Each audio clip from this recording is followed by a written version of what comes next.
Hi, I'm Mark. This is my 2022 astrology review for Libra Sun sign and Libra rising. We have a great year this year, and we start off with some positive news because Jupiter moves into Pisces, where he's a co-ruler, and this is your 6th house. So Jupiter brings expansion and growth wherever he is, and in the 6th house it could mean that you get a new job. Could mean that you get a pay rise, or the conditions you work under improve. It's also good for your health and vitality, so you can really get on now over the next few months with Jupiter in this position and push forward, because it's a real time to achieve and get on, and maybe even get noticed within your chosen field. All your daily routines should run very smoothly, and it's a good time to put some new regimes in place, maybe health and diet. With Jupiter in this area is an opportunity to overindulge if you so wish, but try and resist that and keep your diet and exercise on the healthy side. On the 14th of Jan, Mercury has his first retrograde motion, and this is in your 5th house. It may be hard to organise things with your friends and social events. There may be some difficulties there, and with creativity you might find you're harder to express your creativity. But it won't be for long, it's only 3 weeks, and in the meantime, on the 16th, Uranus, who's been retrograde for some time, will move direct, or station direct. So we'll start to move forward slowly and come out of that shadow period. Now, with Uranus direct, there'll be some urgency now to make changes. It may seem like you've been going over the same old ground for the last few months, but now it's time to break new ground. It's time to take new ideas on board. Look out for the change, even if it's small changes. A lot of small changes can all add up, and there will be a slow awakening as Uranus starts to move forward quicker and quicker. Now, this is in your 8th house, so there could be changes to resources, shared resources, and also there could be psychological changes, because this is the house of perception. So look out for things that you may be able to look deeper into that will increase your awareness. On the 19th, the moon's nodes change sign and house. The north node moves into Taurus, the south node moves into Scorpio. Scorpio is your 2nd house, Taurus is your 8th house. So these are the money houses, the financial houses. And where the nodes are, you can always expect tremendous growth. Right? You have to go along with it, so you have to balance the nodes. So part of your job would be to balance the material world with the spiritual world, your needs and resources against the needs and resources of other people. And it may be, because the eclipses will be in these houses this year, that you need to take certain responsibilities for finances.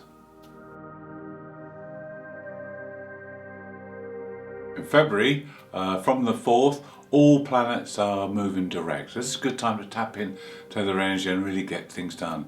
It's time to move full steam ahead. This will last for a good 3 months. Then on the 1st of March, we have a triple conjunction. This is between Pluto, Mars and Venus. Now, this is a time when great passion is in the air. This could bring new love into your life or deepen an existing relationship. Also, because it's in the 4th house, you may want to set up home with your lover or partner. And it may be that there's a lot of things you want to change about the home. Venus is very artistic with Pluto in this position and Mars, so she can perhaps beautify the home, make it a nice place.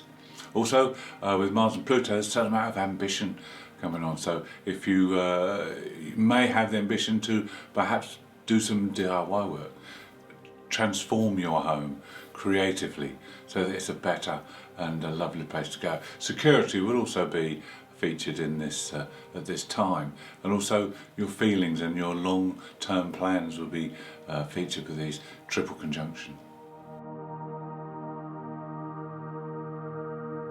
April is a very busy month for astrology. We start off on the 5th of April with a conjunction. This is a bit of a difficult one because it's Mars coming up to Saturn, and the energy is always dulled down by Saturn. Mars energy is thwarted So it's not a time to push ahead, it's a time to sit back and see what happens. This will last for about 4 days, so just be wary, because there's a lot of limitation around. It's like driving the car with your brake on, it's not going to move. So it's best to sit back and relax till this is gone. It's in your 5th house, so you could have problems with children if you have children. Could be that you banging your head against a brick wall. Don't do that. Let things pass or find a way around things. Creatively as well, your creativity will be blocked for a while, and it'll be hard to express yourself, and there'll be misunderstandings. So just take it easy, stay calm, let Mars get over Saturn or past Saturn, and then things will go back to how they were. On the 12th of April we have the highlight of the year, the conjunction between Jupiter and Neptune. These are together in Pisces, and they both co-rule Pisces, so this is these two planets in their best sign, and this is a fantastic opportunity for growth and to enjoy life, because these two planets are full of fun, and it's like two dolphins playing together in the ocean. It's a picture that conjures up these two planets together. Now it's in the 6th house for you, so this is a time to enjoy your work, take pleasure in your work, and if you're a creator or an artist or work in that kind of industry, it's a double whammy. This is going to be a fantastic time. You've got the expansion side of Jupiter with the imagination of Neptune, so your imagination can run wild. There are often cultural changes when these two come together. In fact, the last time they came together in 1856 was when Sigmund Freud was born, and he took psychotherapy to a whole different level and affected the psychology world as well. Now, other things that may happen for you is that you may find that you become more creative in your work, in your everyday routines. Maybe that you want to try cooking different food. Maybe that you want to try different kinds of exercise. This is all things that can happen under this conjunction. The other thing we have with these two coming together are an upsurge in spiritual energy. And this is a time when we can have a collective shift. We've been going through a lot over the past couple of years with the pandemic. This is a time now with these two coming together that we can be more compassionate with each other, and we can help each other to overcome any loss we've suffered and any hardships, and move forward collectively. Now the other thing is, these two happen to conjunct at 23 degrees. Now the coming together of a 2 and a 3 brings the creativity and knowledge together with diplomacy and compassion. So this is a fantastic time. The other thing with these two, a 2 and a 3 makes a 5, and this is about bringing in change and variety into our lives and into your everyday routines, Libra. Towards the end of the month, Venus comes along and makes a conjunction with both these planets, Jupiter and Neptune. Now Venus in Pisces is exalted, so this again is another boost, and with Neptune coming together with Venus, it's a spiritual kind of love that you can experience. It's also good for visualizing things and bringing your artistic and creative side through. And then with Jupiter, this is fantastic for relationships. Venus is our desire and Jupiter is how we relate, and with these two coming together you'll be able to relate very well and get along very well with people. And the other aspect is the financial side. Jupiter can help increase your ability to earn more money with Venus, especially in the creative fields. On the 29th there's another good aspect between Jupiter this time and Pluto. Now Pluto's in your 4th house of the home, so the home area will be involved again. This is where you can make creative changes to your surroundings and your environment and make it a more pleasant place to be. Also with Jupiter in this 6th house, it's opportunity to take some power but to use it very wisely. This could be within your work situation or within other things you do on a daily basis.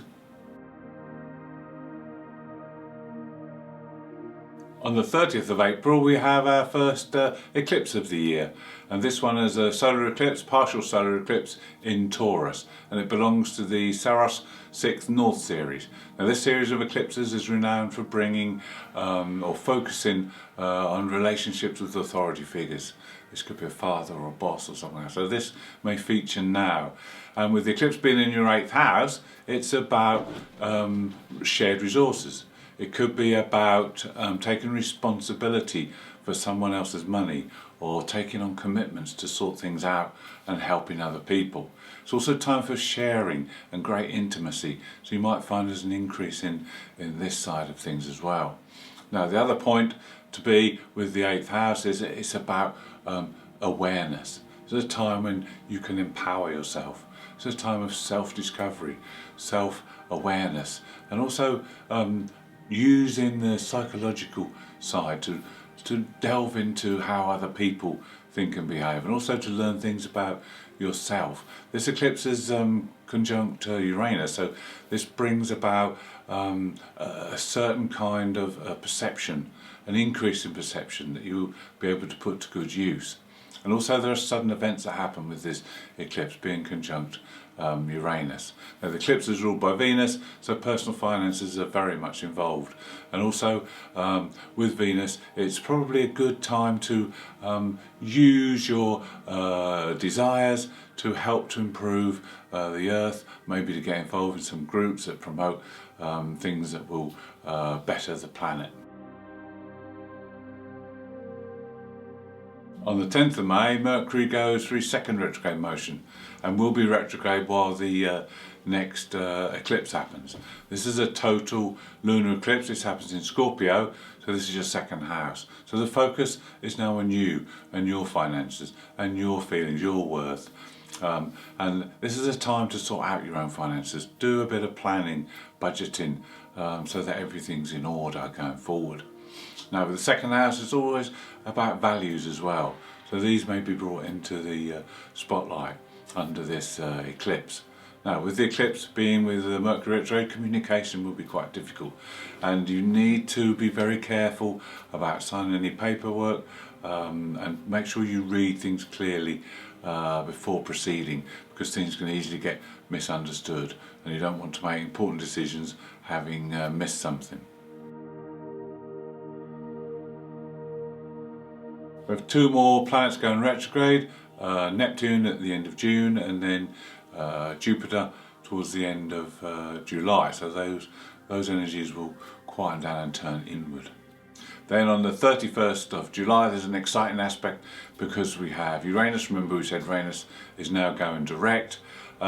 Makes an aspect to the Moon's North Node. This is a conjunction. So this is the type of aspect that can open doors, make massive changes. The North Node is our spiritual way forward and is our fate, our destiny. And this is the way to go. This is the way to evolve. So things that happen around now, there may be some events happen, they will be for the good of your soul. And so it's a good time to follow these events closely. Keep an eye on them, because opportunities will spring up, doors will open, and you need to take the opportunities when they come. There'll be a lot of excitement with Uranus, a lot of new things to discover and to work with. And also, because it's the 8th house, you better share these with other people as well. It might be that you join a group of like-minded people so that you can further your interests. On the 9th of September, Mercury goes retrograde for the third time. This time he's direct again before the next solar eclipse. This is a partial solar eclipse in Scorpio, and this time it's from a different series. This is from the 6th South series, and it's renowned for bringing power and control into your life. And this is happening in your second house, so they may have more power and control over your finances. It's also good for relationships, because this eclipse manifests great strength within relationships, and it could be that you use this strength to further your relationship, or it could be that you use your strength and attraction to bring forth a new relationship. Now with the second house, it's a good time now for planning your finances, budgeting, and thinking up new ways that you could earn money for the future. The last major astrological event of the year is a total lunar eclipse in Taurus.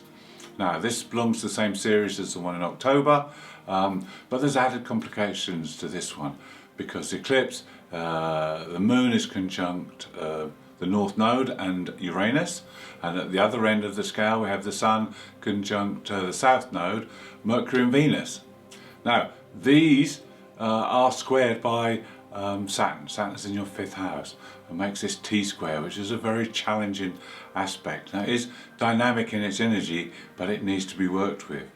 Now I always say the best way to work with a T-square is to fill the empty part of the cross, and this would be your 11th house.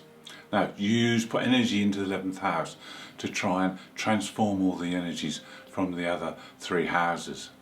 Now Saturn will try and bring limitation to you. Don't forget that the eclipse is happening across your money houses, so Saturn will bring a lot of limitation, a lot of restriction, and he'll be placing a lot in your way, so to speak. Now with Saturn in this position, it could be a teacher or a mentor that comes up into your life during this time, and it'd be good to take their advice. It'd be good to use their wisdom and their experience so that you can work with the energies of the eclipse. Now filling the 11th house is to concentrate on your goals for the future. Just concentrate and plan for the future. Bring up your new ideas. Also spend time with friends, network with friends, join groups, use your energy very wisely so that you can balance out the other energies and make this dynamic cross work for you. Thank you for watching. I hope you've enjoyed the 2022 review. If you'd like to see more, please subscribe. If you'd like to leave me a comment, I'll be glad to hear from you.